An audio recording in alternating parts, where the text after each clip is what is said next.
today in the Mayor's Conference Room. For the first time ever, we're doing a live broadcast. And we're broadcasting this on our, not only our city cable channel, but around the earth on our website as well. And it's kind of fitting because we're here to talk about the makers movement in the city of Pittsburgh. And for most of the people in this room, you realize that we are at the forefront of what's going to be something pretty large, not only in this country, but around the world. And it's mainly because of the people in this room that we are.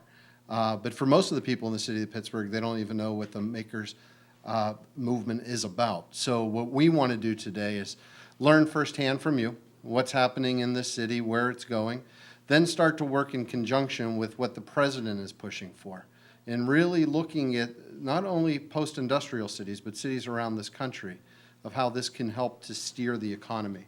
I've been invited by the president to the White House on June 18th to discuss what we're doing in Pittsburgh and how the White House can help us to move it even further.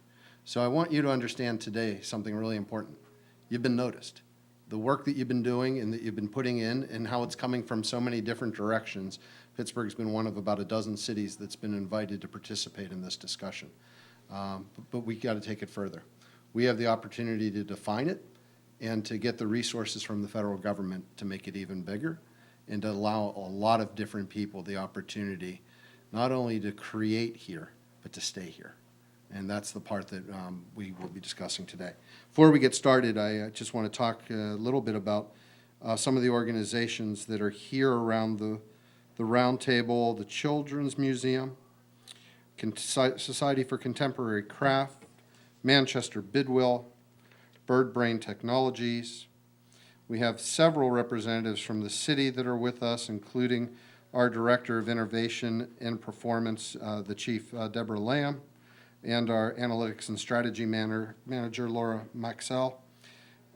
We have representatives representing, the Vice Provost for Design, Art, and Technology from Carnegie Mellon University. We have reps from the Carnegie Library of Pittsburgh, the Joint Economic Development for Pitt and CMU, Deep Local, Tech Shop, our Sustainability Manager, our URA's Innovation and Entrepreneurship Strategist, the Grable Foundation, the University of Pittsburgh, Hack Pittsburgh, Sprout Fund, and Assemble. And I'm sure that even with all the people that are here, we probably skipped one or two. And for that, I apologize. But this is only the beginning. This is the first time that this community has been engaged with this city in a formal way with city government. And what we start here today is what we take to go the next step, and the next step, and the next step. So with that, let me introduce the person who will be steering us through this, our Director of Innovation and Performance, Deborah Lamb. But before I do that, I'd also like to recognize one other elected official who's in the room with us, and that is City Councilman Dan Gilman. And Dan, if you could come up and say a few words.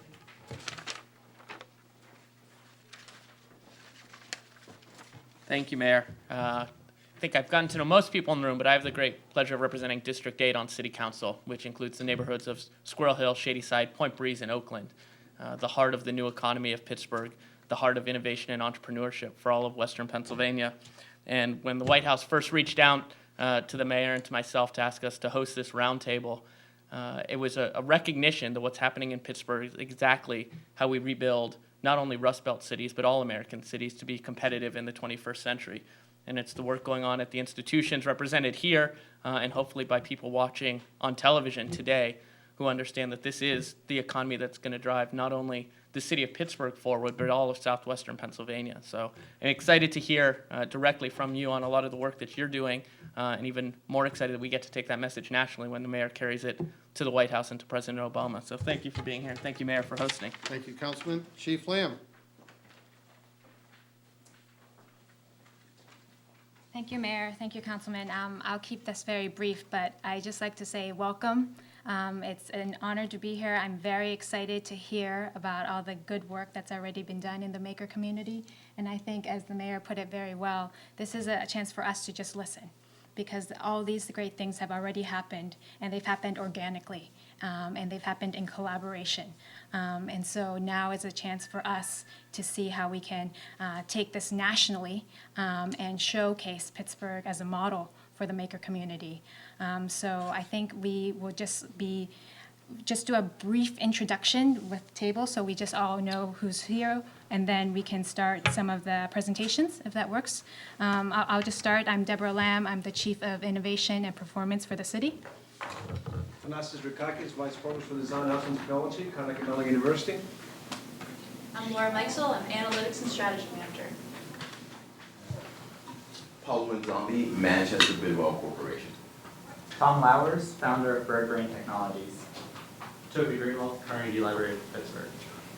Corey Whitty, Carnegie Library of Pittsburgh. Rachel Saul, Society for Contemporary Craft. Lisa Dons, Children's Museum of Pittsburgh. Jane Werner, Executive Director of the Children's Museum of Pittsburgh. I'm Bill, Mayor. Chad Ellish, President of Hack Pittsburgh. Jennifer Wilhelm, Innovation Entrepreneurship Strategist at the URA. Jeff Arnold, Summer Associate with the City of Pittsburgh. Dan Gilman with City Council. Les Geis, represent Tech Shop Pittsburgh. Scott Hamilton, also at Pittsburgh. I'm Greg Barrett, the Grable Foundation. David Rupersberger, University of Pittsburgh and Carnegie Mellon University. Kathy Lewis Long with Sprout Fund. Erica Strasburger, Chief of Staff for Councilman Dan Gilman. Josh. Josh Schreiber, intern. Great. So we'll keep this moving, and let's start with our series of 4 5-minute presentations to start with, just learning about all the good things that have been happening. So Lisa.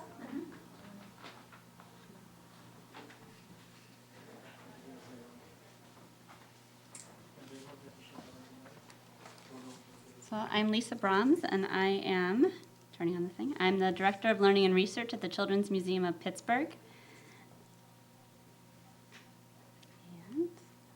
Okay, so making has been described as a creative process at the intersection of the physical and digital, and at the crossroads and fringes of disciplines such as science, technology, engineering, art, and math.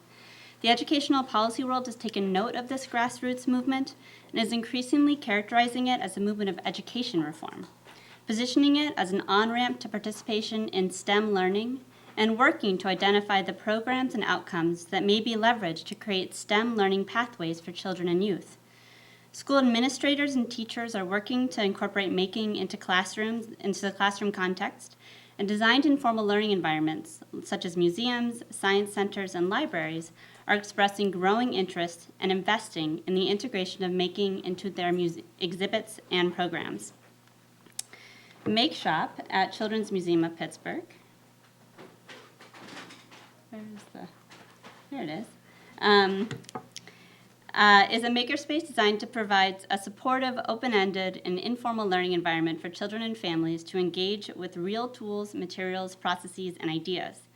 Make Shop is a collaboration of the Children's Museum, of the University of Pittsburgh Center for Learning in Out-of-School Environments, and of the Entertainment Technology Center at Carnegie Mellon University. Our work with Make Shop has attracted international recognition. This recognition has developed into opportunities which have allowed us to partner with schools, museums, universities, and foundations in our efforts to better understand making as a learning process for children, families, youth, and adults.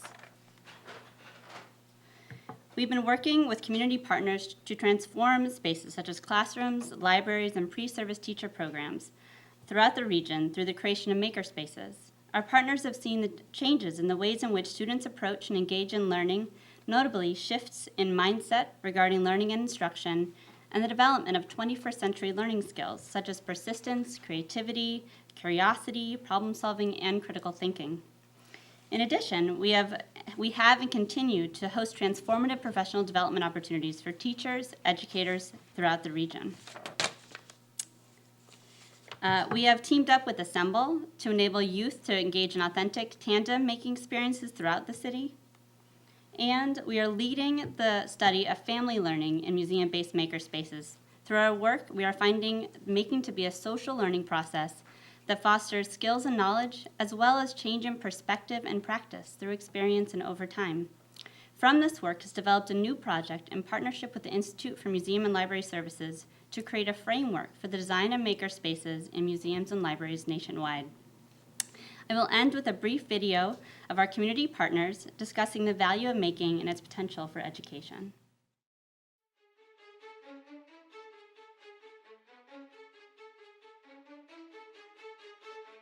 A maker is anybody, and I think that's what's really exciting about this idea of maker education, the maker movement, that all of us are creative, and so often people say they're not. Being a maker is really important because you're taking something and you're evaluating the world and you're saying that this isn't good enough, I'm going to change it. So taking something and then having the confidence to move forward in its evolution. Somebody who's just willing to try something new. It's really just the process of putting yourself out there, realizing that we all have the potential to create. So makers have the characteristic of grit.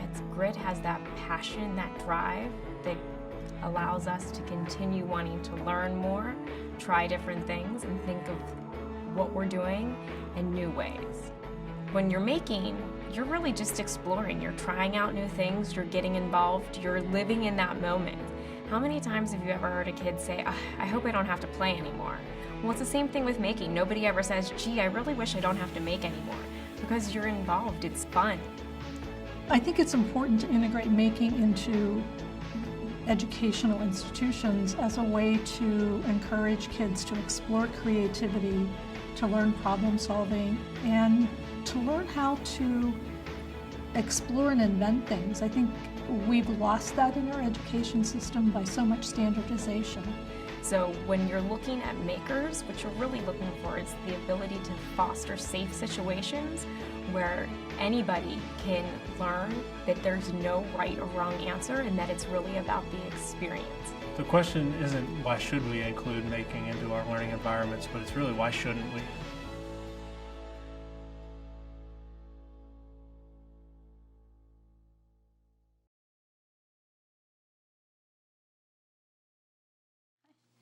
Good afternoon. I am Rachel. I'm the education coordinator for Contemporary Craft. And personally, I see the maker movement as a revival of community and the handmade.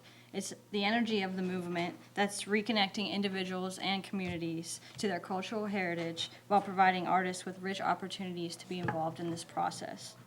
Pittsburgh's maker climate is alive and thriving. It's been growing exponentially over the past decade, with the first handmade arcade being organized in 2003. In the past year alone, I've witnessed the maker arts evolve with leaps and bounds. From the traditional craft media, such as woodworking, metals, textiles, and ceramics, to robotics, electronics, and technology in general, the maker community is experimenting, learning, and contributing to almost everything around us. In addition to exhibiting their artwork, local artists are teaching both formally and informally. They're connecting to their neighborhoods and becoming contributors to the synergy of local redevelopment. A beautiful example of this is the Millville Community Library. The space incorporates magnificent metalwork by local blacksmith Jeff Blanchard. The library stands as an icon for positive change and growth that Millville is creating for itself. I'm fortunate to work for an organization that has a long-standing reputation, both local and national, for connecting artists with community. The Society for Contemporary Craft has been connecting these makers to our community for over 43 years, and we actually started as a local pop-up store in Verona. With our motto of See, Make, Buy, we offer the public free exhibitions and opportunities to work within our studio and the unique workshops that we offer. In addition to contemporary craft, the city is fortunate to have other arts organizations, such as the Pittsburgh Glass Center. The Glass Center is a premier glass facility, offering opportunities for local artists and residents, as well as it draws visitors from all over the nation. Pittsburgh has many guilds that support our artists as well. For instance, the Craftsmen's Guild or the Fiber Arts Guild of Pittsburgh. I'm sure that many of you remember last summer whenever the community rallied around Knit the Bridge, which was an artist-led initiative. They yarn-bombed the Andy Warhol Bridge, and it celebrated Pittsburgh as a city of bridges and arts. This brought worldwide recognition not only to their project, but our city. The Maker Movement is a vehicle for many things. As Lisa mentioned, it teaches our children to explore design principles and delve further into STEM. It connects our neighborhoods via murals, public art, and redevelopment initiatives. It also contributes to our local economy. I myself see more and more corporations commissioning artists for work to include in their office space or be included in redevelopment plans. I also get a lot of requests to connect artists with corporations to lead professional development opportunities where they utilize STEM and the making arts. People visit our city and our region to view contemporary work made by our artists and take part in workshops at the Glass Center, Contemporary Craft, and other creative centers. Artists are also definitely selling their work in retail spaces such as our store and pop-up events like Handmade Arcade or the I Made It Market. The maker arts certainly don't stop with visual arts or technology. We have a wonderful culinary maker community as well. Just think of all the places that we can enjoy locally made craft beer, beautiful cupcakes, or indulge in a meal that was locally grown and presented to us on a handmade plate with perfect aesthetic perfection. As we as a society are reconsidering the notion of producing objects of our own consumption, we again open the door to the innovation that comes along with the maker arts. Many maker artists source their materials locally or create them from recycled materials. If you spend an afternoon in Pittsburgh Center for Creative Reuse, you'll leave not only with ideas, but also the material to go home and make it yourself. Pittsburgh has a rich history of makers.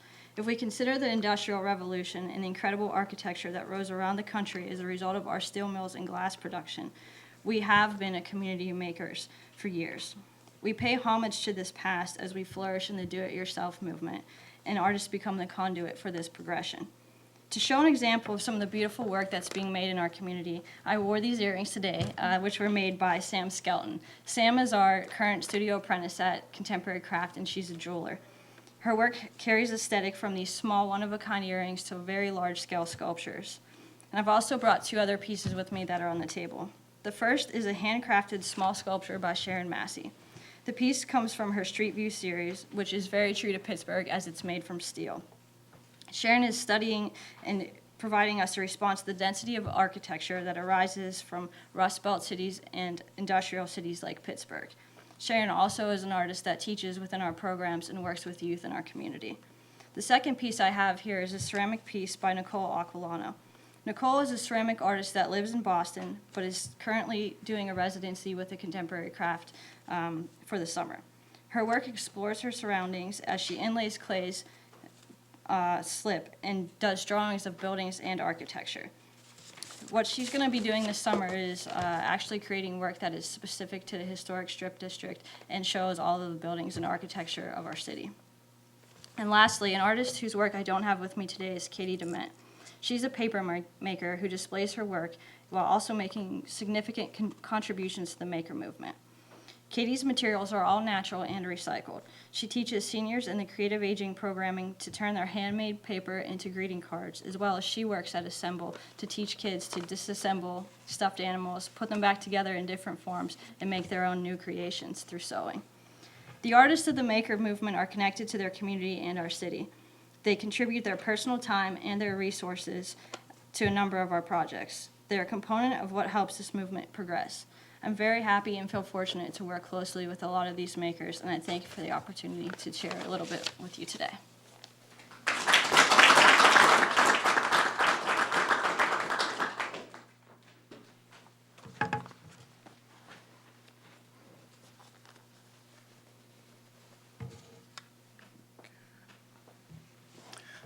Hello, my name is Paulu Nzambi, and I am the Chief Operations Officer at Manchester Bidwell Corporation.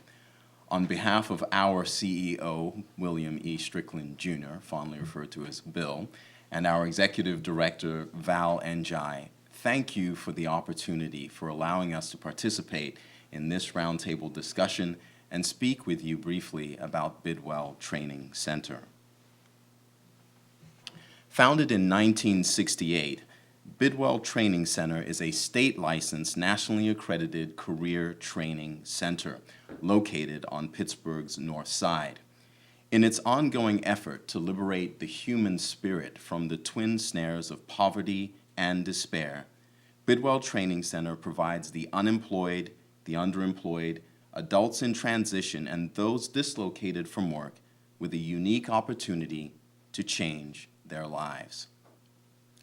By providing high-quality, market-driven training for careers firmly established in the Pittsburgh region in a world-class facility filled with natural light, award-winning orchids, and beautiful artwork, Bidwell Training Center lives out its belief that every human being is valuable. By partnering with industry, Bidwell Training Center assures that its career training programs remain relevant and up to date. By hiring faculty who have worked in industry, Bidwell Training Center offers its students knowledgeable instructors committed to their personal success as students. In addition, scholarships are available to all eligible student applicants who qualify.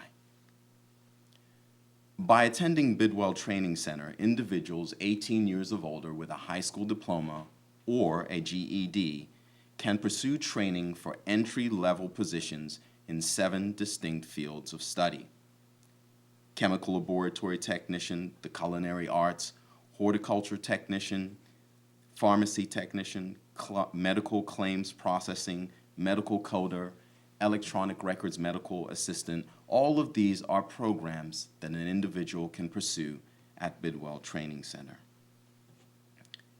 In Bidwell Training Center's environment of hope, beauty, dignity, and respect, individuals who have lost their way can find it again. Those who were once resigned to despair can find reason to hope again. And those willing to work hard can change their lives. For more information about Bidwell Training Center, please contact us at bidwelltrainingcenter.org or at 412-343-4000.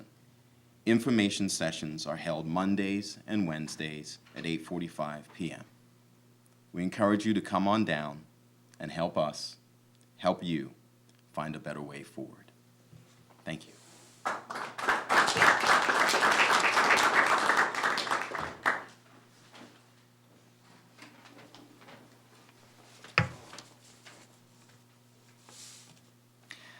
Hi, I'm Tom Lowers, and I'm the Chief Roboticist and founder of BirdBrain Technologies, which is a company that is actually in the business of making more makers. And we do that by making and commercializing educational robots and electronics developed at Carnegie Mellon that empower kids to learn coding, engineering, design, electronics, and computer science. So I've come here to tell you that it's a great time to start a maker business in Pittsburgh. And this is actually true in Tulsa or San Francisco or anywhere else in some ways, but it's specifically true in Pittsburgh in other ways. So let me tell you first about the things that have generally made maker-style businesses easier to start lately. So businesses have always made things. The difference is that it no longer takes $1 million to bring a product to market. So in the last 5 to 10 years, it's now possible for a tiny startup to design and manufacture a product that reaches thousands or millions of people. And here's some of the reasons why. The design tools themselves, computer-aided design, that kind of software has gotten much easier to use.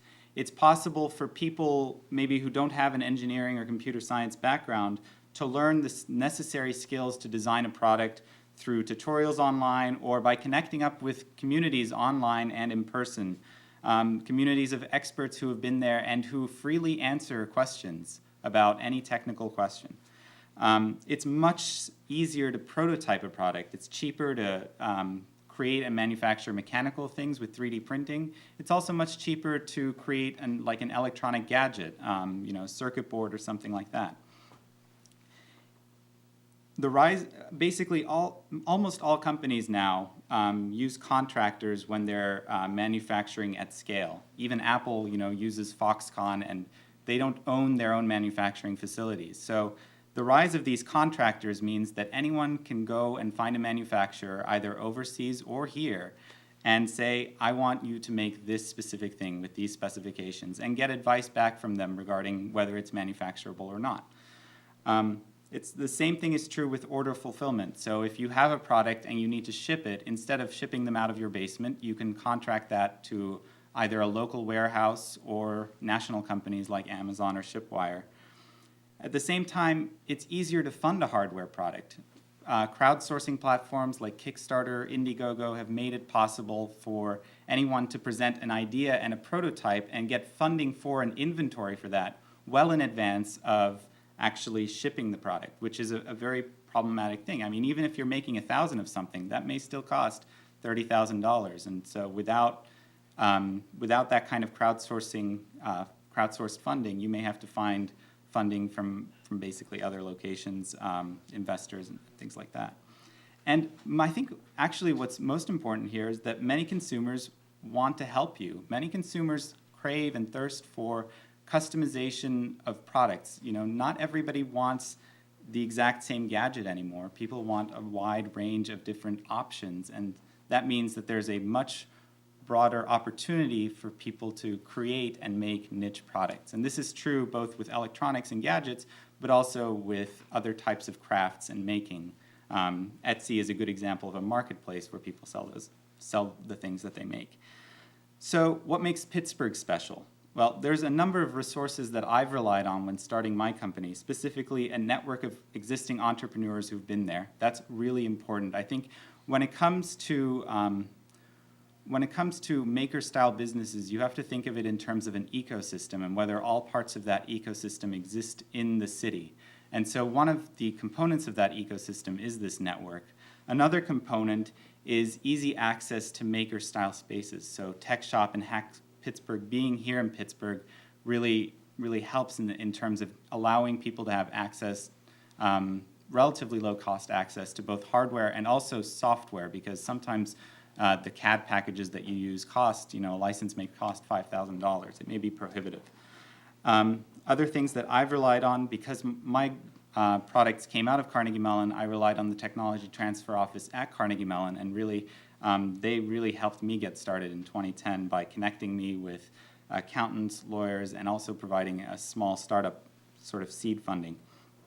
And another thing that's very important is the cost of living in Pittsburgh is low, and that's really helpful when you're starting out on a shoestring budget and you have a family. So couple that with a great talent pool of engineers, computer scientists, designers, artists. I've never felt like I couldn't find the talent that I needed in order to get my products going forward. So what's exciting about this is that some of these things didn't even exist 4 years ago. And so I really see the ecosystem as building on itself. Tech Shop wasn't open. There's a hardware-focused accelerator, Alpha Lab Gear, in the city now, so that you can go and apply for seed funding in order to start a maker-oriented business. And there's, frankly, even compared to 4 years ago, there's a much bigger network of similarly minded maker entrepreneurs in the city who have experience. So somebody starting out now can access literally dozens of people who have done this before and who are willing to talk and happy to talk with them. So in conclusion, there are still a few things that could be improved. So one of the things that may be difficult is finding partners, especially on the business side. So people who are more business-oriented to help you start your company and focus not necessarily on the product and making the product, but on how to market it, how to sell it, how to approach the right channels, and whether you need investment or not, basically to help you make those decisions. Low-cost access, again, to legal, to accounting, everything that's in kind of the nuts and bolts of just forming a company. Accessing space that's appropriate for a hardware startup kind of at the next stage. So Tech Shop, Hack Pittsburgh are great places to design your prototypes, but we need incubators that are maybe focused a little bit on hardware. So they may have shared resources that are hardware-focused, like 3D printers, like software licenses. Hardware and things take space, so sometimes it's helpful to have like an initial inventory or a stock that you store on site. So you want a place that is cheap but large, which fortunately in Pittsburgh there are many places that are both cheap and large. So a place like this could be found. And then lastly, there's the problem of staying here. So how do we scale up? How do we scale up companies that are scaling, and how do we keep them in Pittsburgh? I think Pittsburgh is wonderful. It's doing a great job at generating companies. The problem, kind of the sort of a national problem, is that when you get to a stage where you're looking for venture capital, oftentimes the venture capitalists will say, okay, now you have to move within 30 minutes of where I live in order to reach your next series. So this is a systemic problem, and I don't know how to solve it, but there is a real question of how do we scale a company here? And maybe we need to rely on other ways of scaling a company besides venture capital that could still work. Yeah, but in conclusion, it is absolutely a wonderful time to start a business here in Pittsburgh around making and creating things.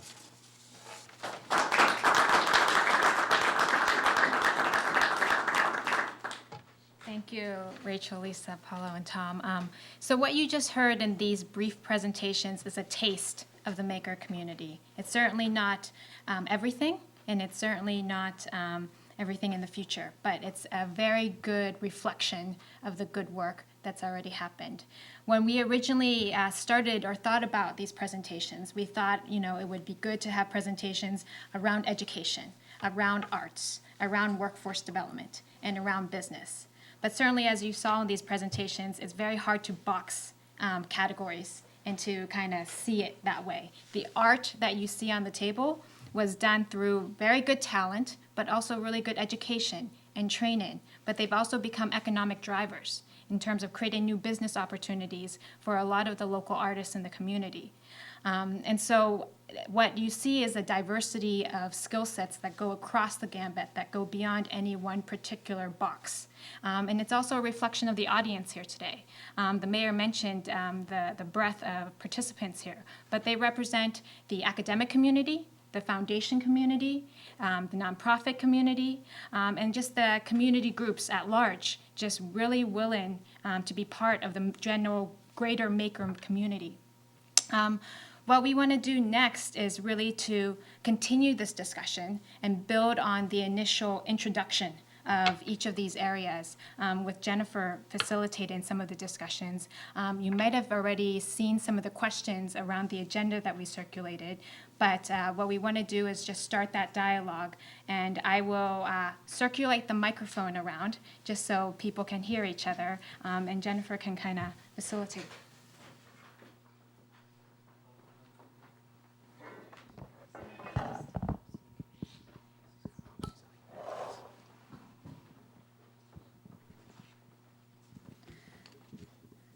I want to thank all our speakers again for those lovely presentations, and this is where it gets interactive. This is really where we want everyone to contribute and bring up ideas about how we as the city and as a community continue to accelerate what's happening here.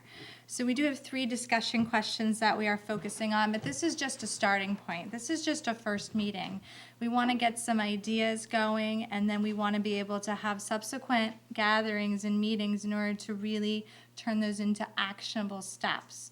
So we just want any kind of brainstorming you can provide. And really our first question is around some of the things that Tom was talking about. That Pittsburgh has really changed over the last few years. New organizations have cropped up, new support for this movement. What are some of the main things that you've seen that have really made a difference? What are some of the key improvements and or changes in this community that you feel have really added to that? So Deborah has a microphone.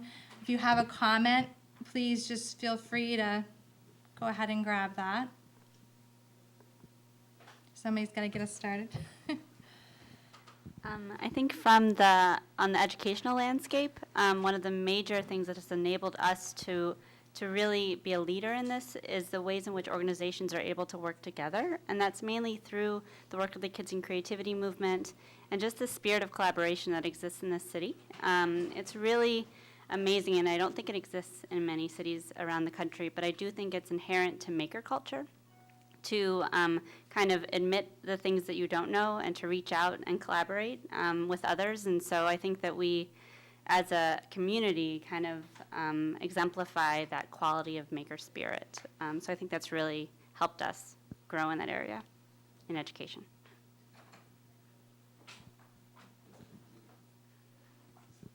Thanks, Mr. Mayor. I'm from Carnegie Library of Pittsburgh, and I'm the program manager of a program called The Labs. It's a teen learning lab. We'll use the term makerspace or digital media lab. We cover all kinds of creativity for teenagers, and to me, making's beyond just kind of the robotics, and all of that's wonderful, but it's just making things, creating things, giving kids the confidence to experiment, confidence to fail and try something again. which we see again and again with the kids that we work with. We have artist mentors who work with teenagers one-on-one on these informal programs. Each week there's open lab time, which is that great time to just tinker and try things out, like what happens at the Make Shop at the Children's Museum. And we have workshops that are just kind of, confidence building, informal, couple-hour projects where something always is created there. I think a strength of the library and a lot of the other organizations here is that, we're really doing a great job of covering the entire city right now. We get to be in 19 locations around the city where kids who might not be able to get on the bus and make it to some of the other great organizations can at least get out to our community library and try something out. So I think, especially some of the challenges we have with transportation and things of that nature, keeping in mind a real broad reach with this kind of programming too, that it touches every part of the city. And that goes from, working with the smallest kids up through teenagers and making sure there's a kind of steady trajectory to higher education. Because, I think we often hear of these things coming from CMU and coming from higher education. But, I'd love to make sure that we're keeping kids on a trajectory to that point, kids from Pittsburgh too. Anyone else want to talk about some of the things that made Pittsburgh kind of accelerate over the last few years? I actually think it has to do with Pittsburgh. We've always been a city who made things. It's a part of our culture, which is kind of interesting. It's a city that from its beginning, we always made things. And so it's not really that big a leap to say, nothing is new, really. Everything is kind of a repeat. But what's kind of interesting is that now we're kind of integrating technology and the things that are happening at Carnegie Mellon into the making. So it's the DIY plus the technology, and I think that's what is kind of interesting. We have all the things right here that were actually part of our heritage. Now we're just making it brand new again. So it's kind of, it's not that far a leap for us because of where we've come from.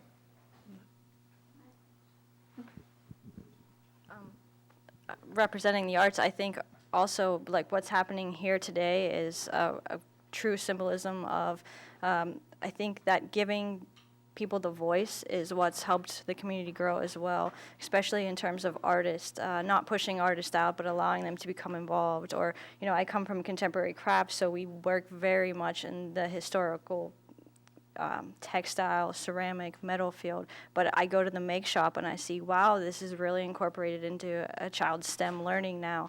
And so just allowing artists to really become involved with the technology and then hearing the voice from both sides about how they can work together and make that collaboration fruitful. Those of you who are not on the table can also talk if you want. At Hack Pittsburgh, we provided makers at the hobbyist level and above to access the tools and a community of like-minded makers. We opened our doors in 2009, and we've been doing that since then. The reason why we've been open and we've been so successful is our membership is $30 a month. We are one of two cheapest hacker spaces, and we use that term benignly. And basically, we don't have one paid employee. Everybody pays dues, including myself as the president. And the reason why we can do this is everybody believes in what we're doing. One thing I like to say is we like to say that we sort of fill the gap. We have places like Assemble and the Children's Museum that get to teach smaller, younger kids. We have places like Tech Shop that can, little higher end makers. I think we sort of fill the gap in between and get everybody from, we have people that are low income that are members. We have people that are entrepreneurs that are members. So. Great.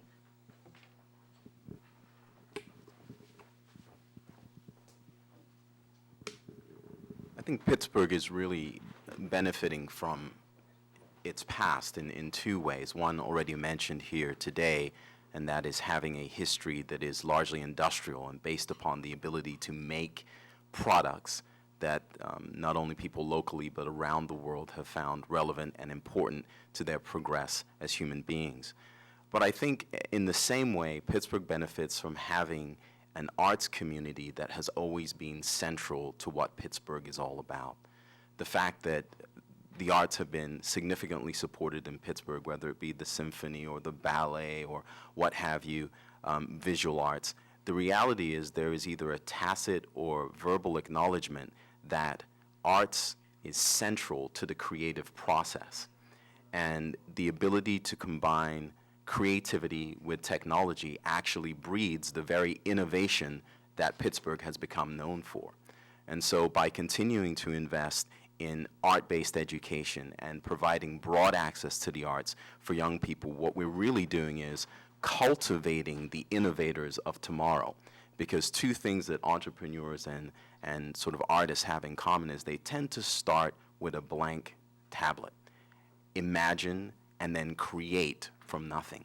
And whether that be literally creating from nothing, a brand new idea that then becomes a product or a machine, or the ability to sort of integrate existing products in a new and interesting format that produces innovation. So again, the ability of Pittsburgh really to benefit from both a strong industrial past and a strong past where arts were acknowledged as being central as a part of society.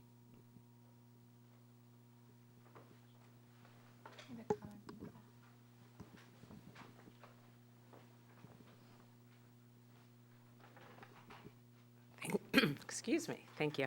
I think one of the things that's really exciting about the Maker Movement is it's really meeting youth where they are. So we know that learning's doesn't stop at 3 o'clock, and it's happening anywhere, anytime. So from a city perspective, it's really an opportunity to harness all of the assets of our community, whether it's formal learning and transforming schools, as we've seen throughout the district and in the surrounding counties. It's around changing some of the spaces like the library and the Children's Museum to integrating with online lives. And so when I think about the question about what has helped it to grow, I think one is it's just that aha moment where a youth is and really providing and scaffolding some of the learning around the fun and providing really the important digital literacies, tactile literacies that people need to excel in the 21st century. But I think what helps it grow is to be intentional about it. And I think that that's a lot of what today symbolizes, and to being mindful about where we as a community sit alongside other cities. So when I think about the work that Jane's doing with Maker Education and the fellows and the vistas that are here, when I think about the work that we're able to do with the Hive Learning Network and the other Hive cities, it's really being and connecting to the White House's challenge. It's really, I think, now a time and a readiness to think about the learning outcomes for youth and the economic development potential and sort of the making thread that can come all the way through to really grow as a city. And it's ours to lose because everybody else is also already doing it. So it's not that we've landed on something new. It's something that our community has done from a spirit of innovation, that youth have done for a long time, and now it's how to be really mindful from all of the city assets to go further, faster, to scale.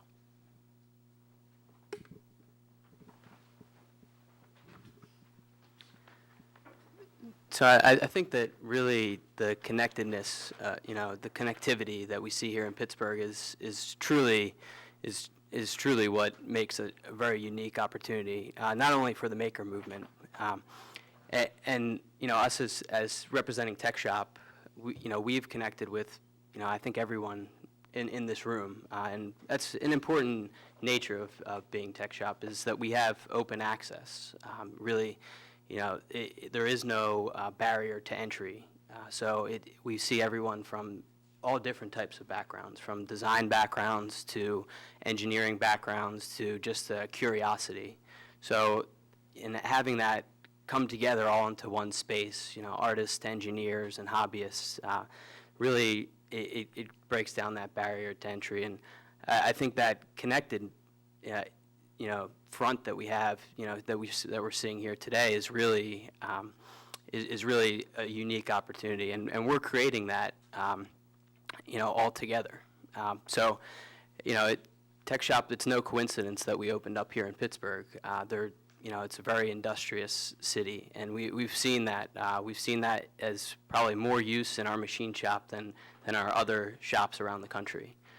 And really, my main idea behind this is that how connected we can be. We already are there, and having these different entities at the table and continuing the conversation is a very unique opportunity in any city in the United States. We actually, Tom had mentioned Alpha Lab Gear, who couldn't be here today. They opened a hardware accelerator, one of the top in the nation, and for the very reason that they had access to this network Tech Shop as well as everyone else around the table. So just a very unique opportunity as a city in the United States here.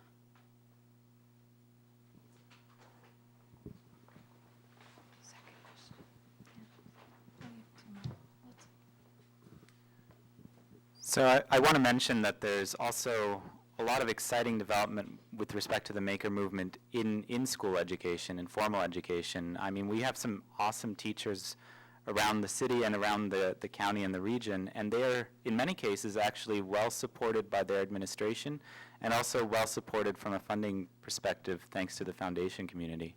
So this is something that's very exciting, because when you think about it, if you want all kids to make, in some ways, access is the most important thing, and everybody goes to school, or almost everybody goes to school. And so if we can get it into the schools as well, that really complements the out-of-school activities that are going on. I'll just take one more comment, and then we'll go ahead and move on to our next question. There are probably 29 answers to this question, and certainly the people in the room. But Mr. Mayor, thinking about your forthcoming meeting with the White House, I think it's important to cite the federal role. We would have no tech shop had the federal government not helped with the local investment. The work of the Make Shop, securing 2 nearly $500,000 grants, both to help with research but also to expand the maker work locally and nationally, and to play that role nationally. IMLS in supporting the Carnegie Libraries in Pittsburgh to expand its teen library services section and all of the community partnerships.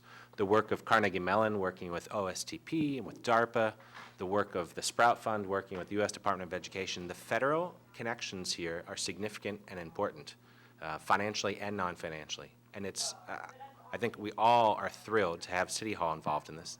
And if you can also help get Harrisburg involved in some way, that would be the next frontier. You might want to just mention the convening of education innovation clusters. So the U.S. Department of Education and OSTP and others have identified Pittsburgh as being among the forefront of education innovation clusters. So it's very much like the sensibility in this room today, that you have entrepreneurs working together with R&D folks, working together with museums, schools, and libraries. And the U.S. Department of Education held its first meeting of the education innovation clusters in Philadelphia a number of years ago. Quite frankly, it's sort of staggered in its development, but they're reconvening about a dozen cities, and that'll happen the first week in August here in Pittsburgh. Now, I know a few of you touched on our next question a little bit in your answers, but we really want to delve into how do we make the making movement and community really reachable and accessible to all neighborhoods, all demographics. And so any specific ideas that you have around that, things that you're already doing that you feel are really working, that are really touching across a broad range of people? Yep, and Jen, I just want to add to this, it doesn't have to be something that exists presently. In fact, I'm hoping that you'll come up with things that we can help to provide to really take it to that next level. And imagine, I mean, we've got buildings. I got lots of buildings. I want to rebuild neighborhoods that have business districts that have empty buildings in them. And in being able to have kids just walk down the street to be able to get into a place to be able to start to dream. We've got people who are retired, who have skills. They would love to be able to work with kids and with others to be able to share their skills. We've got folks from Westinghouse that are doing that, but we could actually partner with and to be able to provide it. We have rec centers and senior centers and facilities and everything, and what we need to do is sort of capitalize upon what assets we can provide to what you're doing in order to take it to the next level. And I have to apologize because I'm going to have to step out soon, but I just want to make sure everyone understands. So the comments that you're providing right now will be the basis of what we take to Washington on the 18th. And it will help us to be able to start to create a agenda on a national scale. So as you're answering this, and really what we're looking for are the ladders of opportunity to the kids that don't have the opportunity to be a part of it, to the folks that dream about starting their own business but don't realize there's tools available to help them to get there. How do we make sure it's there for everyone? We'll take that on to DC and hopefully create a new grant program, and we'll become a pilot area to see it take off.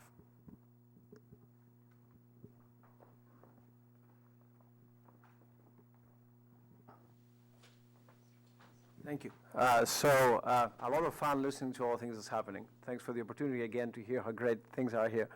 I want to get right to the question because speaking from the Carnegie Mellon point of view and in many ways integrating what I've been hearing, Carnegie Mellon has good connections to the community, to the federal funding, so that we're changing a curriculum as we speak to make maker parts a big part of the curriculum, making bridge across technology and the arts to be a part available to all the students.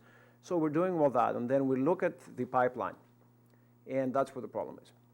And you can say, can we fix it within 2 years? And the answer is no. You need the mentors to be trained, who then go out to these neighborhoods and get things. So Kathy, I couldn't appreciate your point more. There's a tremendous sea of kids who grew up with an iPhone in their hands and develop apps that are ready for this, but they happen to be white, and most of them happen to be male. For the other parts of the neighborhoods that are not equally participating, in speaking from a university point of view, we would love to be able to train the mentors, a way more diverse mentor base that can actually go into these neighborhoods, and that people can really relate because they're a more diverse group of mentors. And for us to train those mentors, and Jerry Cohn used to say that, I came here, I've had the opportunity to work with Jerry for a year, it's that, we would love to get a better connection to the pipeline. So if the city or whoever, federal help were to help on a pipeline where more diverse people are applying to Carnegie Mellon, then we can admit and we can help them graduate as the mentors of the next teachers in the schools who then recruit the kids. I think it's a 10-year plan where you train a more diverse mentoring base out of places like University of Pittsburgh, Carnegie Mellon that can really help.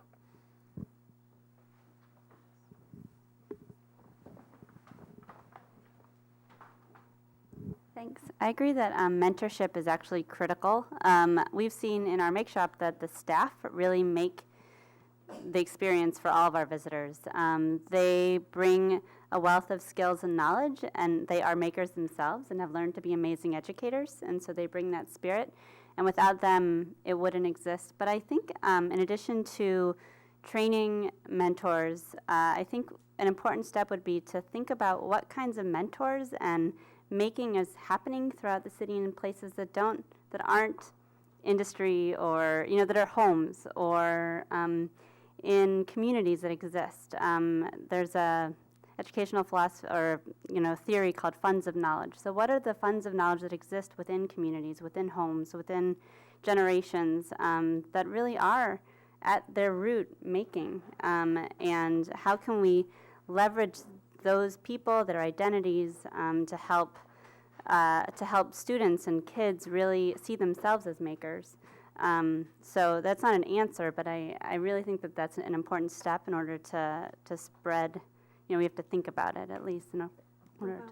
Do you want to talk about Mobile Make Shop? Yeah, Mobile Make Shop. It's a program that we've been engaged in for the last 2 years, and we have been working with educators, teachers, administrators, amazing educators, teachers, administrators throughout the city to bring in libraries and teacher professional development programs to bring making, really to figure out how to integrate making authentically into these different contexts of learning. And so we had our Make Shop teaching artists, kind of the NASA's what you were saying, our teaching artists were integrated into these environments for an entire year. And through that, they became part of those learning communities, and we learned a ton about what making can look like in different environments, but we also helped them learn about how they can see themselves as makers, the teachers and administrators can, and as well as the students. And so, programs like that, I think, but I think it's important to think about what are the authentic aspects of that community that are happening as far as making is concerned and what has been happening for generations. Right on a minute, and finding pipelines for all those things, right? To continue and be sustained and go up to the university level. I think these are critical points. And that's what I mean by diverse. I mean diverse across every imaginable dimension. So I really appreciate your point. For sure. Well, for us at the library, we've been thinking about a lot of these issues on our own. And like with Corey's work and working with the labs and bringing, sparking that idea of discovery in teens, it's a really strong reflection of how the library has worked, for a long time. I mean, in one case, historically it's been through books and other types of knowledge, but we're really working to kind of translate that to other types of learning and other types of material. In terms of taking the next step, that's what we've really been asking. It's like, how do we take this and extend it on to the next period? Trying to create a sense of continuity between one age group and the next. We have like our Job and Career Enrichment Center, for example, is sort of the natural extension of what Corey's people are doing. As they age up, as they graduate from high school, they're getting opportunities to take the stuff that they're making in their environment and turn it into actual marketable skills that either look good on a resume or can serve as an impetus toward their entrepreneurial activities. The other thing that we really look to provide is a sense of visibility, and that's something where we'd like to be more involved with organizations like the incubators and like with Bird Brain and et cetera. How can we take the fact that we're embedded in 19 locations. We're embedded in very specific communities. We have very strong relationships with the public that's built upon taking their point of view and translating it to a larger world. And how do we serve to kind of create the connection between these groups and the other organizations that are out there? I think in that sense, it can be a way of not just making the stuff that's made in the tech shops and the hacker spaces more visible to these communities, but can also make those makers from those communities more visible toward the larger world. I think kind of building off of some of what people have been thinking and saying here, also is taking a look at entry points and access points, particularly for youth. I know in my organization at SCC, for one, we don't have a lot of youth programming, but of course the Children's Museum has a lot of youth programming, and it sounds like a lot of people around the table have it, but it seems in my experience that a lot of it has been geared towards younger children or up until middle school. And then we have a lot of programming for adults, whether it's at Contemporary Craft, the Tech Shop, Hack Pittsburgh, a lot of these places. So it's almost like we're missing this grouping of kids between, maybe 7th grade to graduation. This past fall, we had some students come in from Wilkinsburg High School to see our Enough Violence exhibition, and they did a hands-on workshop with us. And for most all of them, it was their first experience either with art, with making outside of their own community in general. So I think really trying to find a way to meet a lot of the youth where they are. Mobile might be a great way to do it, or having a space that is accessible to youth on their time, that provides equipment, that provides things that we all have in our spaces, but it's not accessible to youth of that age.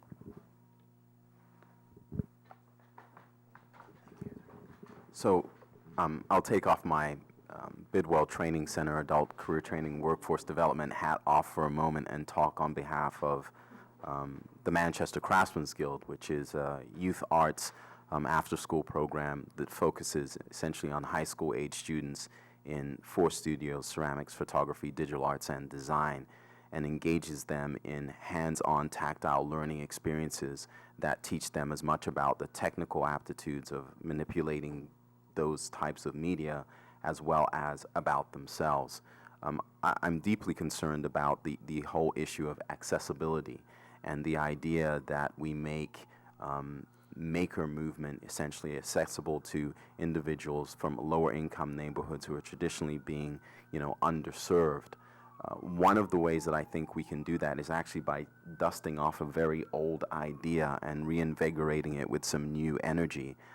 Before Maker, there was, career and technical education. There were, shops in school where people put pieces of wood together and cut them. There was metal shop. There, all the tinker type assembly, basic principles that really form the bedrock of what Maker Movement is about, to some degree existed in a large part in the public school system, and we've seen that eroded away to a point where the equipment might actually be there, but it's covered with plastic, it's not being used. And I think we don't want to forego necessarily the reality that one of the greatest points of access and opportunity is the public school system. I mean, many, many, many kids are going through that system. And if we build a ton of systems around it and leave them there with nothing, we're literally leaving them there in a desert. And these very same kids are the young people who will become our entrepreneurs and innovators. But we are missing an opportunity to predispose them to what Maker Movement is all about at a very early age, where they're very open to suggestion and very willing to sort of engage in a process that's tactile, engaging, and can really augment their traditional academic learning experience. We have to wrap this question up, so we'll do a couple brief things. You both can go ahead. I'm actually sit on the board of the Maker Education Initiative, which is the national initiative around making and education. And one of the things that we have been talking about is actually having every school have a maker space in and supporting that initiative. So almost going back to the home ec days where people were saying, let's just make it sure that we actually, the sexes aren't divided like they used to be in my day. So, it's kind of interesting that I think there is this movement, and if we now can also incorporate technology into it. The other thing that I love to say is that we need to celebrate makers too, and that's one of the things that we can do as a community. We do have makers everywhere in this community, and by actually showcasing them at maker fairs, if you've been to Maker Fair, if you've been to a Maker Fair in New York or in San Mateo, California, I've been to both. 150,000 people came to the New York Maker Fair last year, and it's a celebration of the people that are in the community. It would be great. We've had mini Maker Fairs at the Children's Museum. We're actually taking a year off because we'd like to really blow it out next year and have makers really kind of show what Pittsburgh is all about. And it would be great if kids could really see who's out there making and see that it's not so different than the people who they are. So I think it's really important to celebrate makers as well as encourage the making. I think as we start thinking about equity and access, the good news is we're starting from a great place. I think every single person in every organization in this room has been attentive to this question about maker and access to low-income children and children of all demographics for the latter part of the past decade, in fact. And I think of some folks who aren't here. I mean, we talk about Assemble, but remember, Assemble's in Garfield. Garfield is not Squirrel Hill. The Maker's Place is in Homewood. The Children's Innovation Project is in Pittsburgh, Allegheny, a school with easily 90% free and reduced student lunch population. So we start from a great place, and I think about the significant role of mobile and mobile make shop, of mentoring through the Digital Learning Core or the Maker Mentoring Core. And the city, as the mayor says, has all sorts of assets. So I think the opportunity for us then is to think about the rec centers, to think about the pop-up places where Maker might appear, whether it's for a day or for in a more sustained way, because moments matter in kids' lives, in families' lives. And to the extent to which the city can make available these spaces, bring donors and others to bear. Think about some wholly unexpected places where makers or mentors might appear. I think that's the great challenge for us. I think the city will ask the foundation community for that. I think that's a perfect lead-in to actually our last question, which is some specific ideas on how the city can partner with all of you to really help the trajectory that you're already on. So if anyone has any ideas. The main thing that I've been looking for is a stronger link between the formal and informal education worlds, and that's public schools and all the great work there certainly are regional wonderful examples of public schools doing this work. And a lot going on in the informal environment, perhaps because they have the freedom to experiment more that way. But I'd love to see maybe a city incentivized way of connecting the schools and the informal spaces to give that pathway and that trajectory for the kids who are, teens at Pittsburgh SciTech in Oakland come down to the library afterward, and they, are on their robotics team, and then they have a space in the library afterward to continue that way. And now that's a great school geared toward that idea, but not all schools are going to be like that.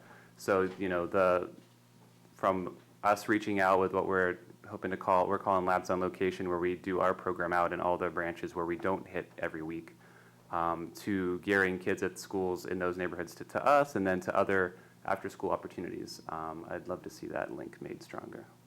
Okay. Yeah, I just want to pick up on some of the great ideas that are here, and I think, I'm not saying we should do that, but I'm saying a possible concrete step to think about, very much following up on what we're hearing, is what if the city were to choose 10 public schools that are already taking some steps? I've been only here 18 months, but I've heard of almost 10 public schools who are taking steps like that. And we're going to say, okay, we have Pittsburgh, we have all these great things here, combining technology and the arts and temper super spirit, having great universities. And we're going to say, you know what? We're going to take these 10 places in the public schools, and the rest of the community has things to offer. Maybe the foundation community can offer money, Carnegie Mellon can offer mentors, Tech Shop can offer mentors, and we're going to put a curriculum in place in those 10 places. And we're going to establish within 4 or 5 years best practices that the whole nation is going to want to copy. We are in a position that if we bring all the knowledge we have and the resources we have, we say we're going to take 10 places, we're going to provide mentors across the community, resources across the community. There will be a best practice that arise out of that that are going to do two things. A, they're going to tell the nation that we can do this, as you said, Greg, because we have everything in place. And B, is going to get people excited to stay in school, become mentors, and keep it growing. So the idea is, how do you reach the percolation point? You just can't do it, boom. But if we were to say, starting in the fall, what are those 10 places, and how can we all contribute to those 10 places becoming exemplars for the nation? And in exemplars, they will have to be diverse types of makings. We would have to reinterpret arts not to be part of the technology curriculum and things like that. So we can really do some amazing things that the nation will pay attention to on that front. And of course, from Carnegie Mellon point of view, we would actually do that. We would make it part of what we do to provide mentors in those 10 spaces. Well, thank you. Anyone else have any specific ideas, thoughts on this? Just to build on some of the ideas that are already been at the table, but Jane, you had mentioned really celebrating the maker, just celebrating the community and things that are being done on all different levels. I think, the city finding ways to either create design challenges or really promote what's happening in the city in a public way could really help benefit. I mean, I personally see so many things happen at Tech Shop that just go unseen. I'm sure it's the same at Make Shop, Hack Pittsburgh, CMU, and so forth. But if we can do that in a public way, I think it creates that energy and momentum that we're really looking for, and that's what we're gathering here today. Really the mentors that can be created through this too, through that visibility. We have instructors from all around the city, from machine shops to universities, and as you had mentioned, finding the schools and dusting off the old equipment that is there, that's already in place, and really connecting what we already have and finding ways that we can continue to promote. And obviously these meetings are a great way to continue to connect and further the maker movement.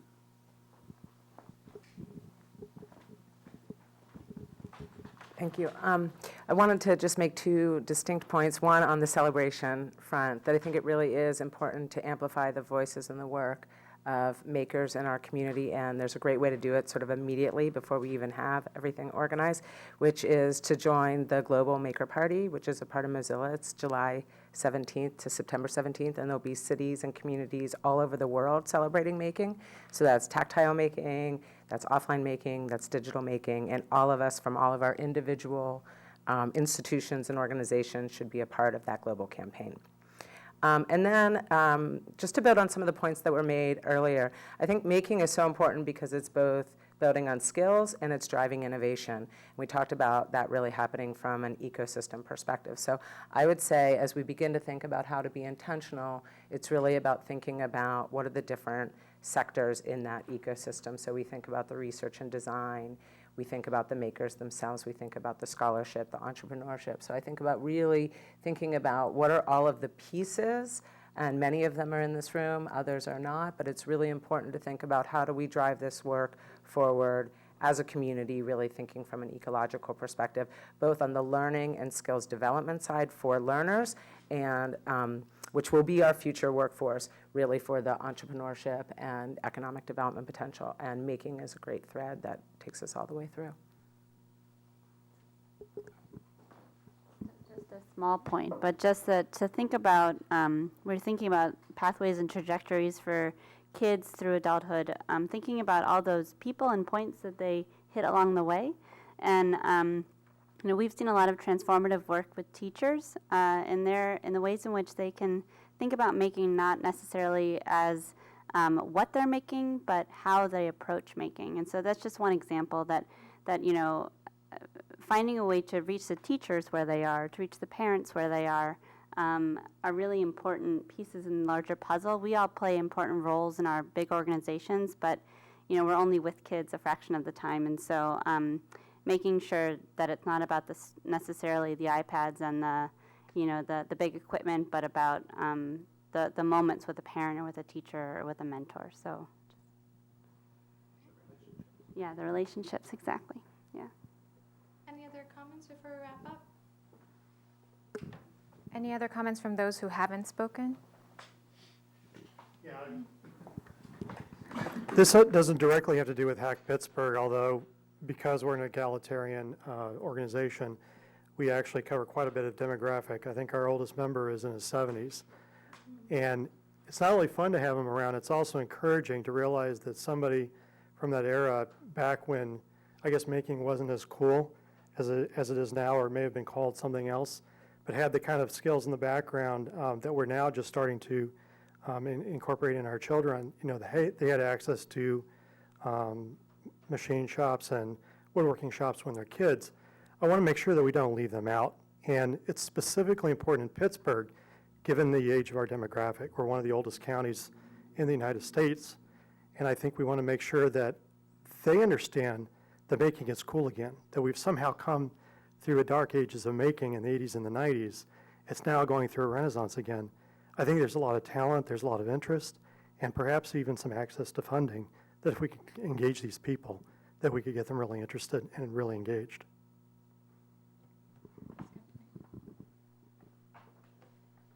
Any last thoughts from those who haven't spoken? No? So thank you. I feel like the discussion has just started in terms of gaining momentum and gaining input, and I want to assure you this is not going to be the last of discussions. Thank you for coming to City today. Thank you for allowing me to be Vanna White and kind of listen and absorb all the good work and thinking that's been going on in the maker community. In terms of next steps, the mayor spoke about this briefly, but immediately, you know, we're going to take all this good thinking and collective input to the White House on the 18th. The mayor will represent the city to talk to the president, along with some other mayors and other cities, to really bring Pittsburgh within the national maker community and movement. But also, just so you know, this is as you know, aired on the City Cable Channel to broaden the demographic base, to broaden the awareness of the maker community. We also have a strong social communications, social media campaign around this. The presentations that you saw will be on our YouTube channel.